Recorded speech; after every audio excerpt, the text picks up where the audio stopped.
नमस्कार, मैं हूं मीनाक्षी गुप्ता और आप देख रहे हैं नेक्स्ट 9 लाइव और स्वागत है आपका हमारे इस खास कार्यक्रम में। बच्चन फैमिली, चाहे उनके बच्चे हों या फिर बहू हो या फिर खुद अमिताभ बच्चन और जया बच्चन, पूरी फैमिली ही सुर्खियों का विषय बनी रहती है। कभी अपनी प्रोफेशनल लाइफ को लेकर ये लोग सुर्खियों में आते हैं तो कभी अपनी पर्सनल लाइफ को लेकर। ऐसे में आज हम आपको बताने जा रहे हैं ऐश्वर्या राय बच्चन के दूसरी बार मां बनने के बारे में। दरअसल ऐश्वर्या राय बच्चन अब दोबारा एक बार मां नहीं बन सकती हैं और इसके पीछे की क्या वजह है। दरअसल आपको बता दें कि डॉक्टर्स ऐसा सजेस्ट करते हैं कि 37 साल की उम्र के बाद बेबी कंसीव करने में बहुत सी दिक्कतें आती हैं। और ऐसा क्यों है, बढ़ती उम्र के साथ बेबी कंसीव करने में ऐसी दिक्कतें क्यों आती हैं, इसका क्या इलाज हो सकता है और क्या इस उम्र के बाद भी एक बार दोबारा से मां बना जा सकता है, क्योंकि ऐश्वर्या राय की भी अब उम्र हो चुकी है, वो आराध्या बच्चन की मां है।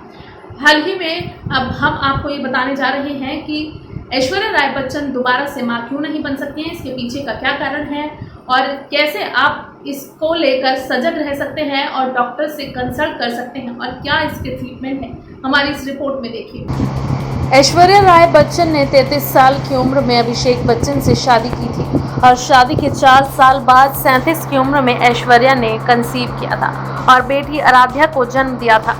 आमतौर पर 35 साल के बाद की उम्र को प्रेग्नेंट होने के लिए सही नहीं माना जाता है, लेकिन ऐश्वर्या के साथ ऐसी कई एक्ट्रेसेस हैं जो 35 के बाद मां बनी हैं। 35 या इससे ज़्यादा उम्र में मां बनने को जेरिएट्रिक प्रेगनेंसी कहा जाता है और दुर्लभ ही इस टर्म का उपयोग होता है। 35 साल के बाद भी कई महिलाओं ने हेल्दी शिशु को जन्म दिया है और उनकी प्रेगनेंसी में कभी कोई दिक्कत नहीं आई थी।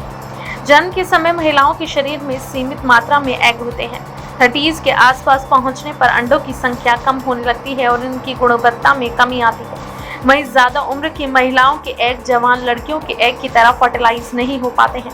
अगर आप 37 की उम्र में कंसीव करने की कोशिश कर रही हैं और 6 महीने से इसमें सफलता नहीं मिल पाई है तो आपको डॉक्टर को दिखाना चाहिए। गर्भावस्था में होने वाली डायबिटीज़ को जेस्टेशनल डायबिटीज़ कहा जाता है। ज़्यादा उम्र की महिलाओं में इसका खतरा ज़्यादा होता है। इस समय पौष्टिक आहार और व्यायाम की बहुत ज़रूरत होती है। कुछ दवाएं लेने की भी ज़रूरत पड़ सकती है। अगर जेस्टेशनल डायबिटीज़ का इलाज ना करवाया जाए तो शिशु सामान्य से ज़्यादा तेज़ी से विकास होता है, जिससे डिलीवरी के दौरान चोट लगने का खतरा बढ़ जाता है। ऐसे में माना जाता है कि ज़्यादा उम्र की महिलाओं की सिजेरियन डिलीवरी की संभावना ज़्यादा होती है। 37 साल की उम्र में मां बनने पर प्रेगनेंसी से संबंधी जटिलताएं आने का ज़्यादा खतरा रहता है, जिसकी वजह से सिजेरियन ऑपरेशन करना पड़ता है।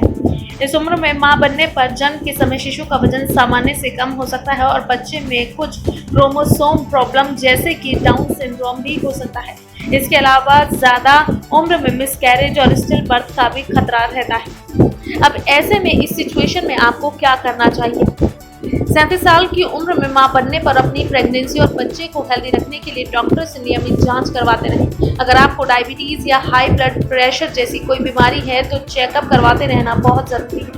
दांत और मसूड़ों को स्वस्थ रखना भी आवश्यक है, क्योंकि इससे प्रीटर्म बर्थ और शिशु के लो बर्थ वेट का खतरा कम हो जाता है।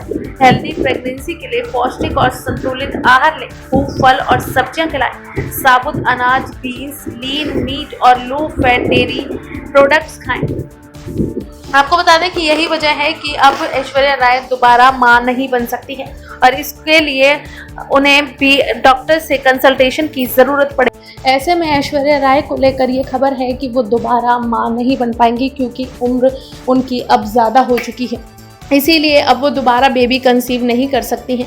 वहीं आपको बता दें कि हाल ही में शिल्पा शेट्टी की बीमारी को लेकर भी हमने आपको बताया था। दरअसल शिल्पा शेट्टी का पहले बच्चे के जन्म के बाद, जिससे वो बयान राजकुंद्रा की मां बनी थी, उनके जन्म के बाद शिल्पा शेट्टी को भी बार बार कंसीव करने में दिक्कत हो रही थी और उनका बार बार मिसकैरेज हो जा रहा था। इसके वजह से ही उन्होंने साल 2020 में सरोगेसी के जरिए अपनी दूसरी बच्ची की माँ बनी और उन्होंने अपनी दूसरी बेटी का नाम समीक्षा रखा। आपको बता दें कि शिल्पा शेट्टी को भी एक गंभीर बीमारी थी, जिसकी वजह से वो दोबारा मां नहीं बन पा रही थी, जिसकी वजह से उन्होंने ये फैसला लिया कि वो अब सरोगेसी के जरिए ही मां बनेंगी। हालांकि शिल्पा शेट्टी ने इस खबर को काफ़ी सीक्रेट रखा था और साल 2020 में जब ये खबर सामने आई तो हर किसी को हैरानी हुई थी कि शिल्पा शेट्टी किस तरह कैसे मां बन गई।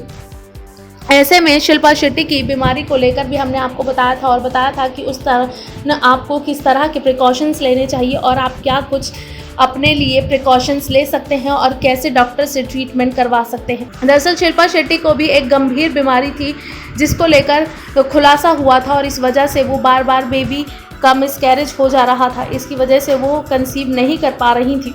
शिल्पा शेट्टी की बयान राज कुंद्रा के बाद से ही एक चाहत थी कि वो एक बेटी की मां बनना चाहती थी, वो दोबारा मां बनना चाहती थी, लेकिन बार बार उन्हें मिसकैरेज का सामना करना पड़ रहा था और वो इसकी वजह से बुरी तरह टूट गई थी। इसके अलावा उनके पास कोई चारा नहीं बचा था कि वो सरोगेसी के जरिए मां बने। ऐसे में उन्होंने फैसला किया कि अब वो सरोगेसी के जरिए ही मां बनेंगी, जिसकी वजह से उन्होंने साल 2020 में एक बेटी को जन्म दिया और वो एक बेटी की मां बन गई, समीक्षा शेट्टी कुंद्रा, जिसका नाम उन्होंने रखा है। समीक्षा शेट्टी कुंद्रा अब 1 साल की हो चुकी हैं और शिल्पा शेट्टी ने उनकी फ़ोटोज़ भी अपने फैंस के लिए शेयर कर दी है। आपको बता दें कि ऐश्वर्या राय और शिल्पा शेट्टी दोनों ने ही अपने फिल्मी करियर में खास कमाल किया है। ऐश्वर्या राय तो अपनी खूबसूरती के लिए भी जानी जाती हैं। ऐसे में अब शिल्पा शेट्टी की तरह ही ऐश्वर्या राय भी मां नहीं बन सकती हैं।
फिलहाल के लिए इस कार्यक्रम में बस इतना ही। बाकी देश और दुनिया से जुड़ी ताज़ा तमाम अपडेट्स के लिए आप जुड़े रहिए नेक्स्ट 9 लाइव के साथ। और अगर आपको हमारा ये वीडियो पसंद आया है तो इसे लाइक, शेयर एंड कमेंट जरूर करें। साथ ही साथ हमारे चैनल नेक्स्ट 9 लाइव को भी जरूर सब्सक्राइब करें।